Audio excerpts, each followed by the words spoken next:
5 years ago, I was working as an administrative staff in the Stanford Graduate School of Business, and one day after work I stayed late to hear this guy named Dr. Muhammad Yunus come speak about something called microfinance. It was just 5 years ago, actually, almost to the day, when I heard this talk, and it absolutely changed my life. It was sort of a full-body experience. I had wanted to get involved in international development, but as a philosophy and poetry major, I didn't have the skills that a lot of development organizations seem to be looking for. And I didn't know exactly what my role was. So I was looking and searching and trying to absorb everything I could. Anyway, I heard Dr. Yunus speak, and I thought, that's it. That fits. I want to be part of that. I want to participate. So I quit my job a few months later. I moved to East Africa, and I tried to figure out what it was about. I got a project work with a nonprofit doing microenterprise development. Basically spent 3 months interviewing about 125 entrepreneurs to hear about how $100 had changed their lives.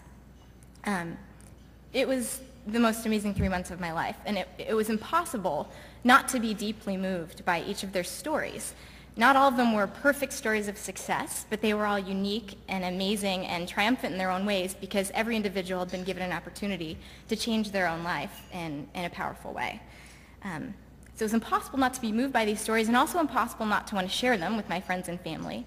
And then altogether, it was kind of impossible for all of us not to want to do the next thing and participate in the stories, because by the nature of a lot of them, they're sort of cliffhangers. You know, here's a fisherman. This man was supporting 30 people. He had a second-grade education, and he was supporting 30 people off of a fishing business started with $100.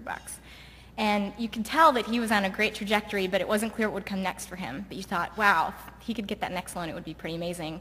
Why can't we provide that to him? So long story short, those 3 months, back in the spring of 2004, planted the seeds for Kiva. And I left East Africa thinking, how can we figure out how to lend money directly to an individual?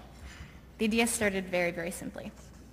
We spent, Matt, my husband and I, who's the technology half of our relationship, spent the next year asking this question, and a full year really talking to anybody that would give us the time of day. I was looking around this room to see if anybody here was one of those people, but often in conferences this size, we probably bugged somebody, so thanks if you're out there. So we talked to as many people as we could, and actually got a lot of very negative feedback. We were told this idea of doing peer-to-peer lending was not scalable, was hugely inefficient, and was illegal. And unlike the previous speaker up here, I actually have no legal background, and that was a very scary thing to hear. But after 12 months of, after 12 months of sort of just doing all that we could do on our own, including cold calling 48 law firms until one of them said they would help us, including camping out in the San Francisco Law Library, cold calling the SEC, which has great customer service, by the way, we just decided we'd start with friends and family who wouldn't get mad at us anyway if it was illegal. So in the spring of 2005, we started anyway. And what this looked like was I called my friend Moses, who lived in a village in Uganda, and said, hey, Moses, remember last year, you know, Rose and Elizabeth and Joseph, and I named 7 entrepreneurs that I'd met the year before. I said, okay, remember them? They need more money, right? They need a loan. Well, would you post their photos and their stories up on this website that Matt, my husband, had built? And Moses said, okay. So he posted 7 businesses. We spammed our wedding list, our friends and family, and within 48 hours, the $3,000 that these 7 businesses needed had come through the site.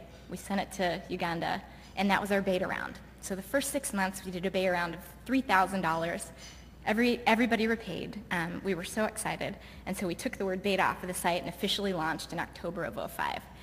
That first year, we raised $500,000. The second year, we raised about $14 million, and the third year is not even finished, but the stats as of today, as of last night, I just checked last night, we're almost at $44 million in loans raised in these little $25 bits on the site, $25 at a time, from about 350,000 lenders all over the world. So that's where we are today.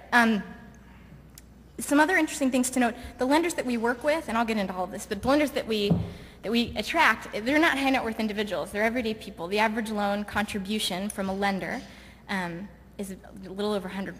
So we're talking lots and lots of people being involved in with very small amounts of money. Anyway, so business has changed since the days of calling up Moses and saying, hey, remember those 7 people that I met last year? What we do now, as the video showed, is we work with 3 main constituencies. We have lenders all over the world. and we try to drive traffic to the site so that they can browse entrepreneurs posted on the site by MFI partners. So it's sort of like eBay, and instead of buyers, sellers, and stuff that sellers are selling on eBay, we have lenders, MFIs, these microfinance institutions that are our partners, and the entrepreneurs' profiles that they posted on the site. Here's what this looks like. If you go to our homepage, and there are businesses there, I'll get to that. If you go to our homepage, this is probably what you'll see. If you click on Lend, you'll be taken to a list of borrower profiles like this, again, that have been posted in the field by any one of our 100-some MFI partners in about 45 countries right now. If you click on one of the businesses, what you'll see is a detail page that explains, hey, they can be individuals or groups. We let our partners do whatever makes most sense for them, because as we all know, it's nice to not have to have the Microfinance 101 slide up there, by the way. It's really nice to just plow right into the good stuff. We let them post individuals or group, whatever makes sense to them.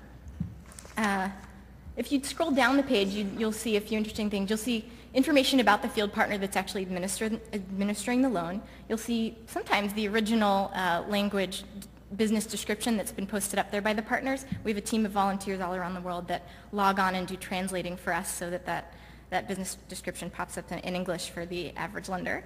And then if you keep scrolling down, you'll also see lenders that have all contributed to that loan need.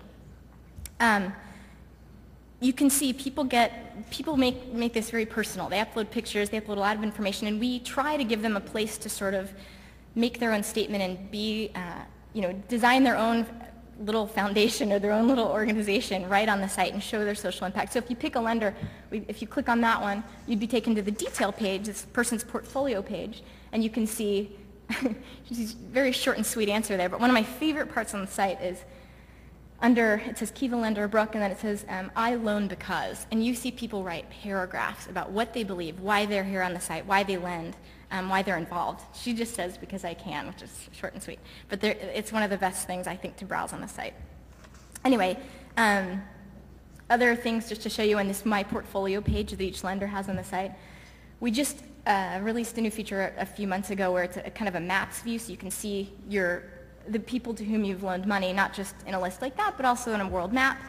And then over the course of the loan, lenders receive updates about how the entrepreneur is doing. Updates on with repayment data, as well as the qualitative stuff, like, thank you for lending to Jane, the goat herder. She made a repayment of $17 today, and here's a picture of the new goat, and all is going well. And if you click on, you can see the top nav at the top of the page. If you click on the journals tab, you can see all the journals coming in for all of the tens of thousands of businesses that are paying back right now, and you can vote on which journals you think are the most interesting and that sort of thing. So all of this information, all these stories are on the site forever and ever for anybody to browse and see and for anybody to kind of watch unfold. It's a pretty magical thing.